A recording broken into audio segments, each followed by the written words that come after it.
Analizaremos en esta sesión la Ley sobre aprobación de tratados internacionales en materia económica. Esta ley es reglamentaria del artículo precisamente 93 de la Constitución Política de los Estados Unidos Mexicanos. Esta ley, según se establece ahí, es de orden público y su objetivo es reglamentar el precepto anteriormente señalado. Da facultades constitucionales expresamente al Senado. ¿Para qué? Pues para solicitar, requerir información a los secretarios de Estado, a los jefes del departamento administrativo, a los directores de todos los organismos descentralizados competentes, todos los temas relacionados sobre la negociación, celebración y aprobación de estos instrumentos internacionales, pero exclusivamente relacionados con el comercio de mercancías, o sea, bienes tangibles, y de servicios, bienes intangibles, de inversiones, porque ustedes saben que la inversión extranjera directa e indirecta es muy importante para el desarrollo económico de nuestro país. Asimismo, alude a la transferencia de tecnología en el paquete de la fórmula secreta, el know-how. También hacemos alusión de el cómo hacer para poder en un momento dado adquirir este soporte tecnológico que nos ayudará en un momento dado a desarrollarlos por el país. Habla también de los aspectos de la propiedad intelectual, habla de la doble tributación, porque recuerden ustedes que nosotros no somos un paraíso fiscal, sino que también las empresas tienen que pagar los impuestos en nuestro país. También hace mención al elemento muy importante que es la cooperación económica. Recuerden ustedes que en el comercio, más que competitividad, lo que buscamos es cooperarnos. Por eso los países nos integramos en un organismo multilateral y también formamos bloques económicos comerciales al amparo del artículo 24 del GATT.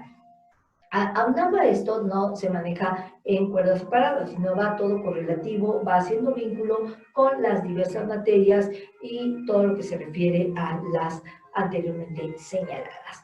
El artículo segundo de esta disposición normativa, pero antes quiero señalar, los aspectos de orden público son muy importantes para cualquier sistema legal del mundo. ¿Por qué? Porque el orden público es lo que la comunidad, la sociedad interna, los gobernados consideran el bien jurídico a tutelar. Esto es, el orden público obviamente estará vinculado con las costumbres, con la idiosincrasia, como siempre lo he señalado, de cada sistema legal, lo que ellos consideran que es lo fundamental para preservar la defensa de su ordenamiento legal, la identidad que el ciudadano tiene con sus gobernantes y sobre todo hacer cumplir estos compromisos en el ámbito internacional. Hablamos de, como en todo tratado, de precisamente la negociación. Las negociaciones dicen que solo se pueden dar entre iguales, pero en materia económica no, porque acuérdense que tenemos el principio de la cláusula de nación más favorecida, el amparo del GATT, donde lo que negocia un país inmediata e incondicionalmente esta prerrogativa, privilegio, lo hará extensivo a los demás miembros de la propia OMC. Entonces, negociar es una, definitivamente sí coincido, es una cuestión de mentalidad. ¿Cómo vas a negociar? Con tu habilidad de lograr el más con el mínimo de medios, de lograr en un momento dado obtener tecnología, obtener inversión, obtener la defensa a tu creación, a tu innovación, al diseño de tus programas, a todo lo que conlleva esta evolución y más en el terreno evidentemente comercial, donde entramos a una verdadera lucha de mercados, a una competencia donde la libertad pues materialmente en materia comercial no existe. ¿Por qué? Porque es posesionar tus productos, es posesionar tus mercancías, es posesionar tus servicios frente a los demás. Entonces, siguiendo este tenor de ideas, también es cierto que la doble tributación pues va a motivar o desmotivar en un momento dado a las inversiones. Si tengo que pagar mis impuestos tanto en mi país de origen a través de mi matriz como en el país en donde estoy invirtiendo, pues también es un elemento muy importante. El artículo segundo dice que para efectos de esta ley se entenderá por tratado lo establecido en la ley de celebración de tratados, a la que ya hicimos mención la clase anterior o la sesión anterior. Entonces, todo definitivamente tiene que estar en armonía con el texto constitucional. No puede darse esta ruptura entre la pirámide que señala de la Constitución, las leyes que mandan de Lima y los tratados que se celebren con aprobación del Ejecutivo, con aprobación del Senado, van a ser la ley suprema de toda la Unión. Por ejemplo, en lo que refiere expresamente al artículo de las garantías individuales y los derechos humanos, ahí recuerden que tuvimos la gran reforma reconocida por el famosísimo caso Radilla Pacheco, donde el Estado mexicano tuvo que sostener, señalar, aplicar el control de convencionalidad, respetando todos los compromisos internacionales que México tiene suscrito. Esta misma disposición en materia económica habla del principio de división de poderes, ejecutivo, legislativo, judicial. Cada uno de estos poderes tiene sus competencias, sus atribuciones, sus facultades, que pueden ser bien de carácter material, pueden ser bien de carácter formal. Y las potestades que los diversos órganos van a estar representados a través del pueblo. Obviamente, en lo que refiere al Poder Legislativo, pues tenemos una representación directa y una representación indirecta, nuestra Cámara de Diputados y nuestra Cámara de Senadores. Entonces, con toda esta estructura, la ley nos va introduciendo en una verdadera armonización y en una congruencia que tiene nuestro sistema de derecho, nuestro derecho tanto positivo como vigente. Sigue señalando el ordenamiento legal que estas facultades, sin duda alguna, donde intervienen, insisto, la conjugación de los tres poderes, van a buscar el mejor y el máximo aprovechamiento de nuestros recursos. Por ello, expresamente, la exposición que estamos analizando habla de la aprobación de un tratado. Para aprobarla se observarán los siguientes objetivos. Primero, ojo, fíjense bien, contribuir a mejorar la calidad de vida y el nivel de bienestar de la población mexicana. O sea, aquí nos enfrentamos estamos frente, un país de 130 millones de mexicanos, de los cuales más del 60% viven en pobreza, ¿sí? Entonces, hay una desigualdad impresionante entre la calidad de vida. Ahorita lo estamos viviendo en esta situación de era digital, de contingencia, en donde hay gente que lamentablemente no tendrá derecho, aunque quiera, jurídicamente está consagrado el derecho a la educación, pero no tiene internet, no tiene un mecanismo en donde pueda desarrollar precisamente la calidad de vida, donde pueda adquirir el mínimo estándar de servicios para poder existir. También habla del nivel de bienestar de la población mexicana. También en la fracción segunda, es bien, el bienestar de la población mexicana. No habla de los pobres, de la clase media, de la clase superior, de los empresarios, de los económicamente fuertes, de los débiles. Enuncia categóricamente cuál es el objetivo de la misma y por qué, qué finalidad tienen que seguir los tratados para ser aprobados.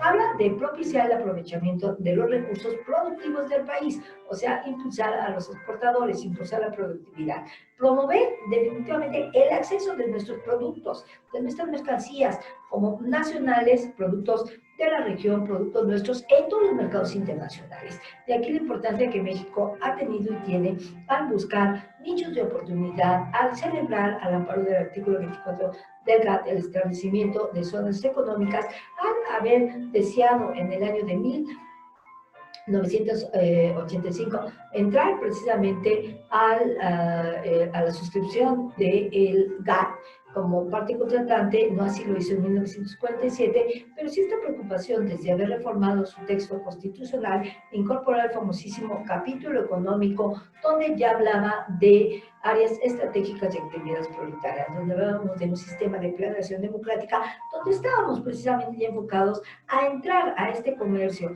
a esta desgravación arancelaria gradual y sobre todo a aperturar nuestras economías, a tener presencia en estos mercados internacionales, a quitar nuestro anterior criterio de mecanismo de sustitución de importaciones y hacernos palpables, presentes, a buscar que nuestros productos que son de alta calidad sean reconocidos, sean demandados en los mercados internacionales, tener una capacidad de competir en lo que somos nosotros a través de la teoría y de la ley de la ventaja competitiva y comparativa para poder estar inmersos en este comercio internacional. Entonces sigue rezando este ordenamiento legal que debe también, esta ley viene bien, diversificar los mercados, es decir, no solo quedarnos con un solo mercado. Lamentablemente los Estados Unidos de América en el TEMEC es nuestro principal socio comercial, pero la ley dice mercado, diversifica, entra, haz alianza, haz uniones, lanza tus productos para allá, fomenta, fíjense bien, la integración económica con la internacional. Y recuerden ustedes que nosotros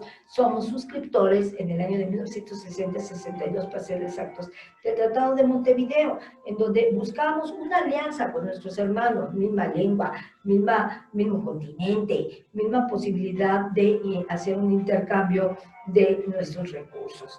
Entonces, todo esto ¿para qué se buscaba? Pues para elevar la competitividad del país. ¿Por qué sana la competencia? porque nos permite dar lo mejor de nosotros, producir, buscar estas oportunidades que se vienen abriendo en un comercio eminentemente liberado.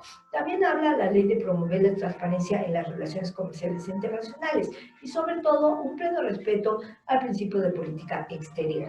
De conformidad con qué? Pues con lo previsto, con lo establecido en la fracción 10 del artículo 89 constitucional. México siempre ha sido el hermano mayor de Latinoamérica. Eso nos queda muy claro. México pudo hacer un verdadero socio comercial de Canadá, de Estados Unidos, y hemos sido un ejemplo, hemos sido un bastión que nos ha permitido, nos ha llevado a tener unas relaciones comerciales con los económicamente fuertes, que son nuestros países del norte, y también con los económicamente que están casi en igualdad de circunstancias que nosotros, nuestros hermanos de Latinoamérica, Belice, Chile, Argentina, Brasil, Colombia, Venezuela, Ecuador, por citar algunos cuantos, o el Perú. O sea, México siempre ha estado inmerso en la comunidad internacional y siempre ha gozado de excelentes relaciones comerciales. Tenemos buen prestigio, aunque el Tratado de Montevideo, en su momento lo veremos, nos quitó un poquito de presencia, pero eso se pudo solventar, se pudo brincar con el movimiento y con las diversas relaciones comerciales internacionales que a la luz de estos ordenamientos legales nos ha comprometido en estos nichos de mercado. Voy al artículo 4. El cuarto dice, para la aprobación de un tratado de un instrumento internacional, se observará que se tenga congruencia, o sea, tiene que estar perfectamente armonizado los objetivos. Primero, en mecanismos alternos de solución de controversia. Una controversia no es propiamente un litigio. Hoy manejamos medios alternos de solución de diferencia, la mediación, el arbitraje, la conciliación. Dice bien claro, otorgar al mexicano y al extranjero el mismo trato, conforme al principio de reciprocidad internacional. Yo no puedo discriminarte a ti porque no eres de mi país, entre mis tribunales no te voy a dar la misma posibilidad de audiencia de defensa legal, ¿sí? También asegura a las partes esta precisamente garantía de audiencia, ser debidamente oído y vencido en juicio, así como el ejercicio de todo lo relacionado con el debido proceso legal, el due process no.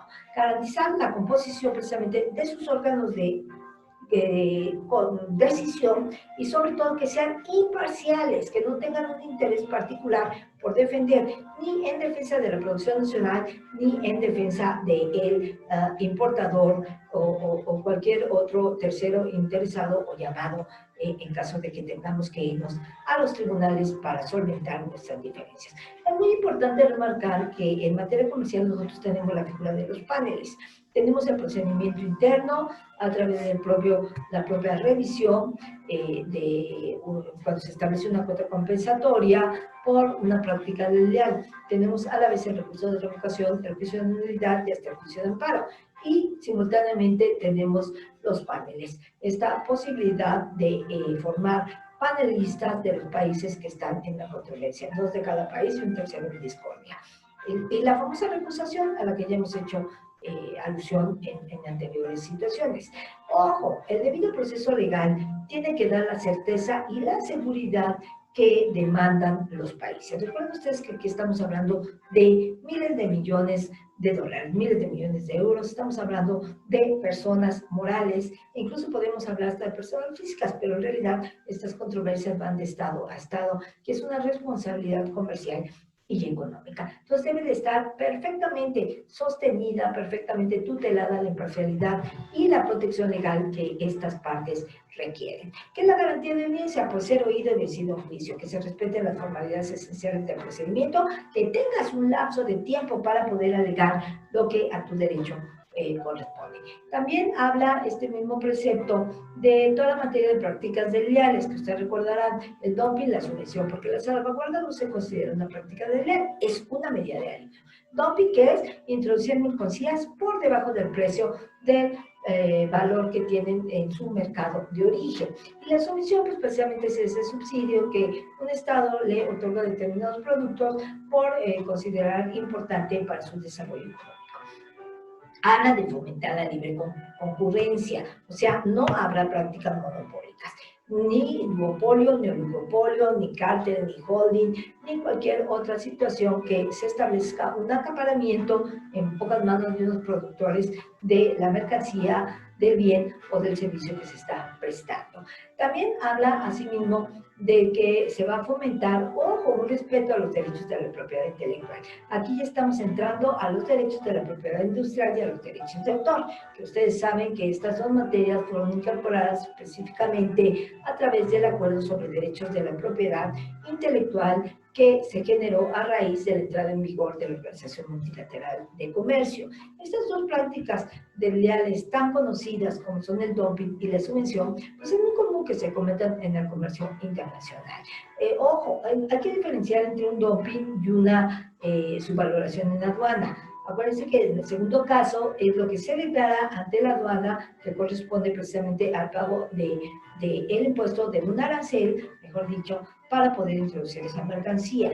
No, el dumping es definitivamente introducir por un precio diferente a su mercado de origen. Entonces, ante esta práctica desleal, pues ya lo hemos visto, también existen los diferentes formularios que ustedes pueden encontrar en el caso del Derecho Positivo Mexicano en el sitio web de la Secretaría de Economía, www.economia.gov.mx. Entonces, en materia de propiedad intelectual, pues debemos de respetar la marca, la patente, el know-how, la fórmula, también en un momento dado que está debidamente protegida por un dominio público, por los derechos de autor que registran su marca, que registran su obra en la parte intelectual, bien sea de manera patrimonial, bien sea de manera intelectual, la comunicación pública y el gran derecho, ¿no? Los intérpretes, los compositores, la explotación con fines eminentemente económicos y no de educación gratuitos, que se puede hacer de una obra, ¿no? Esto nos ha llevado en muchas circunstancias a tener grandes conflictos internacionales sobre esto. La misma ley sigue señalando que debe de impulsarse, fomentarse la protección recíproca de las inversiones. Las transferencias de tecnología, acuérdense que la inversión es un elemento fundamental para lograr el desarrollo económico de cualquier nación.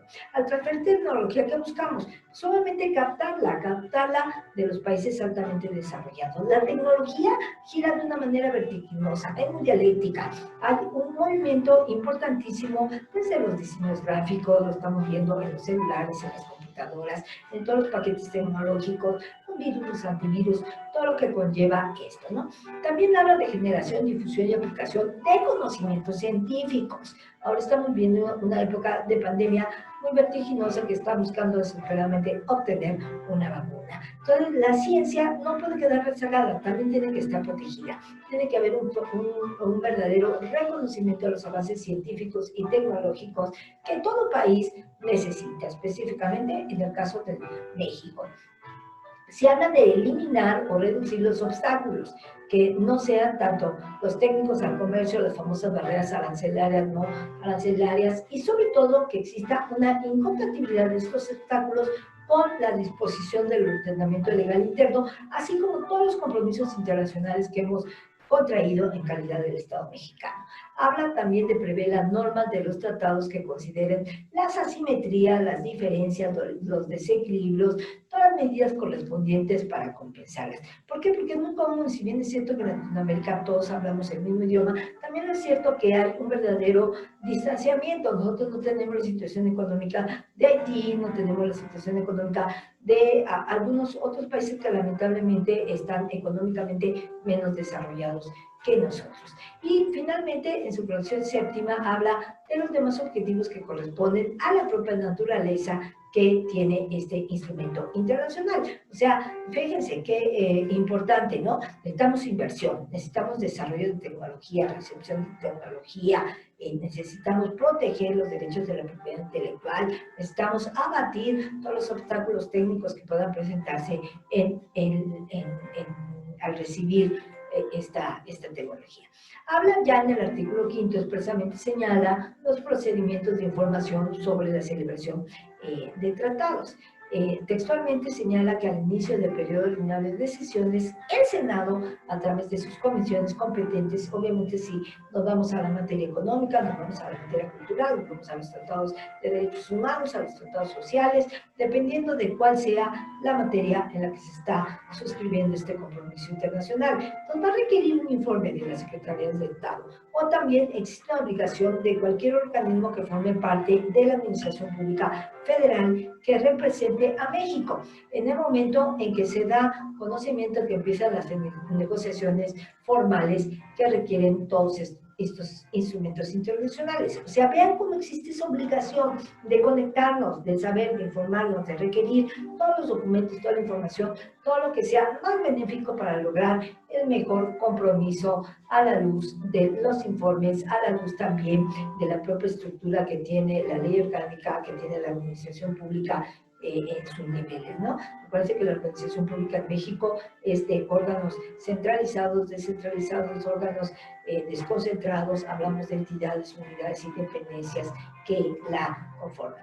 Entonces, el informe que debe brindar cada una de estas áreas, primero tiene que contener cuáles son las razones por las que conviene al Estado mexicano negociar y cuáles serían las consecuencias de no lograr esta negociación. Los beneficios, las ventajas, obviamente, que esperamos obtener a través de este compromiso internacional y sobre todo, de qué manera vamos a dar cabal cumplimiento a los objetivos. Entonces, todo esto es un punto muy fundamental al momento en que el Estado mexicano obviamente va a pretender comprometerse a la luz de la comunidad internacional de naciones. Las consecuencias que tenemos, que se va y viene, por qué se viene, de qué manera se va a desarrollar este compromiso que sin duda alguna tenemos que suscribir. En México no puede vivir al lado de una comunidad internacional. Estamos en un entorno donde cada vez las fronteras se van eliminando. Por ejemplo, en el caso de la Unión Europea, ya tenemos el ciudadano de la Unión Europea, la moneda única que es el euro, tenemos los tribunales supranacionales, los órganos que van a determinar, tanto jurisdiccionales, el Tribunal de la Unión Europea, el Tribunal de Derechos Humanos de la Unión Europea. O sea, esta globalización nos está llevando desde el punto de vista comercial a eliminar fronteras, a eliminar gradualmente aranceles, a integrarnos para cada vez poder sobrevivir. El propio ciudadano de la Unión Europea. La misma ley dice que debe de haber un programa inicial en cualquier proceso de negociación. Se van calendarizando las fechas. Recordemos que todas las negociaciones van a durar tiempo, van a durar incluso hasta años, ¿no?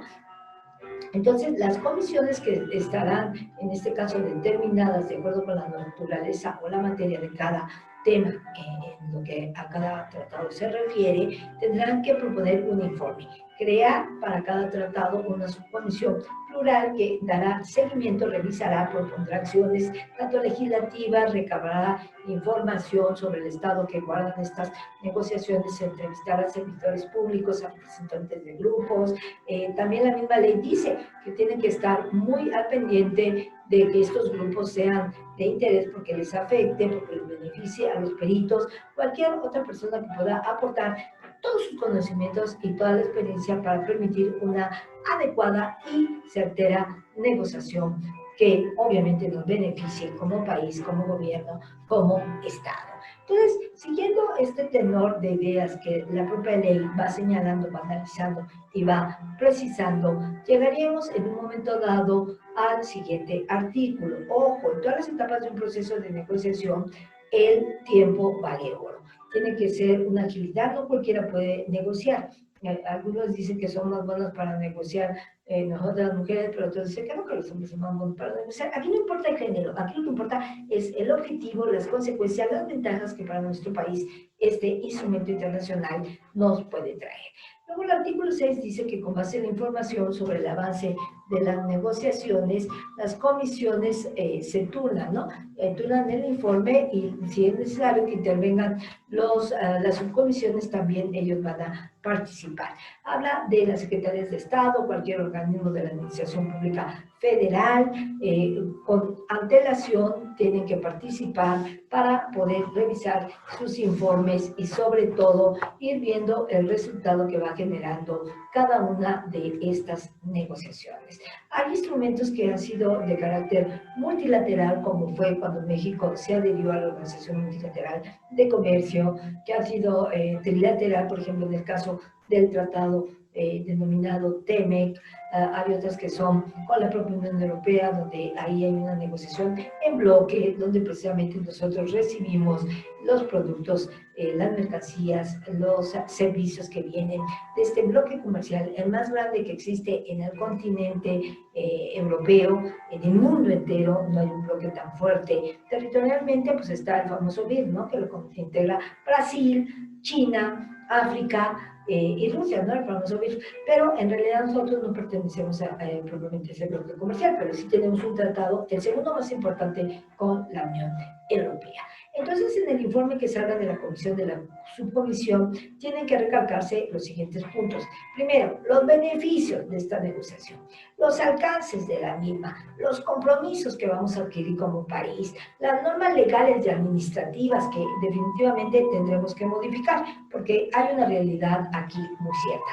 Generalmente nos comprometemos internacionalmente y después tenemos que hacer los ajustes, las adecuaciones al ordenamiento legal interno. Es decir, a veces lo vertiginoso, el movimiento, la dialéctica internacional nos obliga a cambiar de actitud, a cambiar de postura, a estar acorde con los reclamos de una comunidad internacional de naciones. ¿Que nos ha sido benéfico? Pues sí, por supuesto, porque hemos caminado de la mano de los reclamos internacionales, hemos tratado de estar presentes con respeto a nivel internacional, ya que recuerden que formamos parte de muchos organismos internacionales, somos parte de la Organización Multilateral de Comercio, estamos en muchos foros, en la APEC, la ONDE, la OEA, la ONU, la OMC, por citar algunos otros, y la verdad, esto ha servido mucho al ordenamiento legal mexicano. Ya para concluir, nos quedan artículos 7 y 8. El 7 habla de que el Senado de la República, con base a la información a que se refiere el artículo 6 y sobre todo de conformidad con los artículos 58 y 59 del reglamento del gobierno, deben de considerar lo que ellos llaman un punto de acuerdo. Un punto de acuerdo relativo al informe. En este punto de acuerdo, obviamente, se tomarán en cuenta todos los comentarios, todos los estudios, todos los dictámenes, habrá estadísticas de por qué es necesario impulsar este sector económico, de por qué es necesario impulsar la manufactura, el sector textil, el sector agropecuario, el sector industrial, el sector agrícola. O sea, todos estos factores serán tomados muy en cuenta y serán muy importantes al momento de tomar una decisión de entrar en este compromiso internacional. El artículo 8, que en realidad esta ley tiene 12 artículos, corrijo. El artículo 8 precisamente nos habla de que México podrá en su momento, a través de sus comisiones o subcomisiones, estará facultado para tener la información mencionada. Podrá allegarse de estudios que realicen las personas tanto del Poder Ejecutivo como del poder de todos los organismos de las dependencias, entidades de la Administración Pública Federal. Las comisiones, como ya hice alusión, tienen subcomisiones y también se toma muy en cuenta sus opiniones e incluso podrán ser citadas para comparecer en el mismo, ¿sí? Entonces, la comparecencia de los funcionarios del ramo que son especialistas tendrán mucha valía y serán muy tomados en cuenta al momento de este compromiso internacional. Porque, insisto, lo que buscamos es esta armonización que tenemos que tener en el ordenamiento legal mexicano, que no contraríe nuestra Constitución, que no tengamos que interponer una reserva para no poder cumplir este tratado, ¿no? El artículo 8, vuelvo a hacer mención de él mismo, habla de las fases señaladas tanto en el artículo 5 al 6 al que ya hice mención, habla también precisamente de los informes periódicos que se tienen que presentar, las comisiones, las subcomisiones, ¿sí? Y sobre todo en materia comercial, posicionar a México como país líder en esta materia. Entonces, seguimos avanzando en el estudio de nuestra disposición normativa y entramos al artículo 9, que obviamente este artículo dice, para que un tratado sea aprobado o firmado, debe someterse al Senado. quien lo ratifica, ¿no? Entonces, en este sometimiento que hacemos al Senado para que emita su dictamen, pues viene un escrito que ampara las acciones administrativas, aplica los objetivos que corresponden al mismo tratado, habla de una explicación que se da, cómo pueden afectar, cómo pueden interrumpir en las leyes y en los reglamentos mexicanos, y sobre todo cómo México llevó a cabo todos y cada uno de los puntos de la negociación. ¿Buscando qué? Pues como ya lo dijimos, responder a los objetivos primordiales que consagra este ordenamiento nacional: elevar los niveles de vida, elevar la calidad del pueblo, buscar el bienestar de su comunidad, impulsar a los productores nacionales, impulsar la venta de nuestros artículos, posesionarnos en los mercados comerciales, captar la inversión, captar la transferencia de tecnología, respetar los derechos de la propiedad intelectual, estar vigentes en los mercados globalizados internacionales, aperturarnos a través de la desgravación gradual de los aranceles y también de las barreras no arancelarias, como son los cupos, los permisos, las licencias de importación. México tiene que establecer de qué forma se va a comprometer para cumplir con los compromisos, también cómo va a cumplir y va a salvaguardar los intereses de nuestro país. Las reservas, ¿no? En un momento dado, ¿por qué no puede suscribir tras cláusula, ya que viola el ordenamiento legal interno?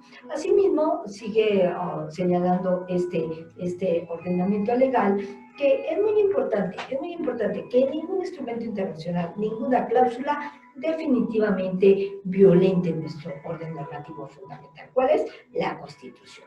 Nuestra Constitución, que data del año de 1917, que tenemos más de 600 reformas, añadiduras, artículos que algunos han sido completamente modificados, como fue en el año de 1985, cuando México en 1986 entró al GATT y establecimos el famosísimo capítulo económico. Insertamos el artículo 25 de rectoría, el 26 de planeación, el 27 que siempre ha sido la propiedad originaria de las tierras de la nación, el 28 que habla acerca de los monopolios, la modificación del 73, facultades del Congreso, entre otros. El artículo 10 de la mencionada ley de celebración de tratados en materia económica habla del punto de la aprobación. La comisión permanente deberá turnar el tratado a las comisiones competentes y en caso de que esté en periodo extraordinario. Y ellas, a la sesión siguiente de la fecha, darán conocimiento al Ejecutivo Federal de todo lo que se haya sometido. Es la famosa ley, la que estamos viendo, de aprobación de tratados internacionales en materia económica. Entonces, vemos que es muy detallado las etapas, los pasos, el papel que juegan las comisiones, el rol tan importante que tiene el Senado para ratificar el compromiso internacional que va a suscribir el Ejecutivo Federal, ¿sí? Cómo van a tomarse en cuenta, insisto, toda esta serie de intereses de etapas. Ya el artículo 11 habla precisamente de que jamás se deberá distinguir entre ciudadanos y las organizaciones empresariales, ciudadanas y sindicales. Ellos también podrán emitir su opinión ante el Senado de la República. ¿Por qué? Porque serían los grupos que más estuvieran vulnerables, que más estuvieran afectados para el cumplimiento de estas cosas. Las comunicaciones entre ciudadanos, organizaciones y entre ellas mismas podrán ser orales, en audiencia por escrito y en todo caso, siempre dicen, serán públicas, salvo aquello que tenga una disposición legal en contrario. Todo se busca un principio de transparencia, de legalidad, de publicidad, para que se vean involucrados todos y cada uno de los intereses de los diferentes sectores, de los diferentes actores que pueden verse tan favorecidos o incluso no tan favorecidos a suscribir este compromiso de carácter eminentemente internacional. O sea, la ley es muy clara, la ley define, delimita cada etapa, señala cada uno de estas fases del procedimiento, salvaguarda los intereses de todos los grupos y el artículo 12 en específico señala: el Senado de la República, a través de sus comisiones, escuchará, obviamente, escuchar no solo oír, sino tomar en cuenta, analizar, ver, observar.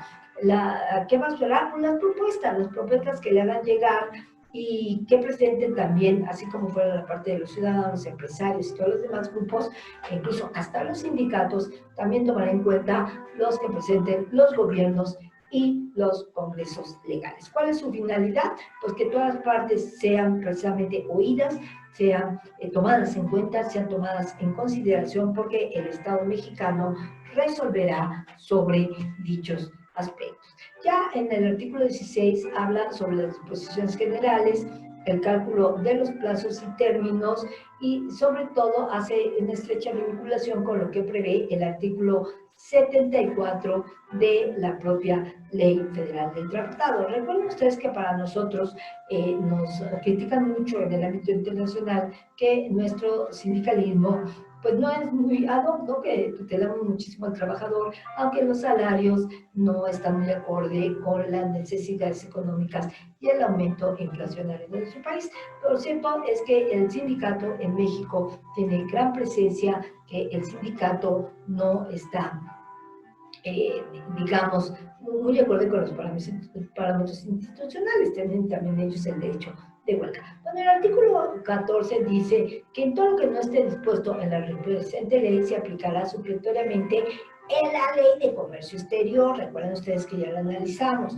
También se aplicará la ley sobre celebración de tratados, que fue la cápsula anterior que tratamos, y aquellos demás ordenamientos legales que puedan ser aplicables dependiendo del caso concreto y sobre todo, insisto, tratando de tutelar el desarrollo de nuestro país, de buscar que nuestros artículos entren al mercado, podamos exportar el mayor número de bienes, importar el menor número de bienes, hacernos un país eminentemente tecnológico, captar inversión extranjera y posicionarnos en los mercados internacionales para lograr un desarrollo sustentable y sobre todo lograr en un momento dado llegar a ser un país altamente desarrollado.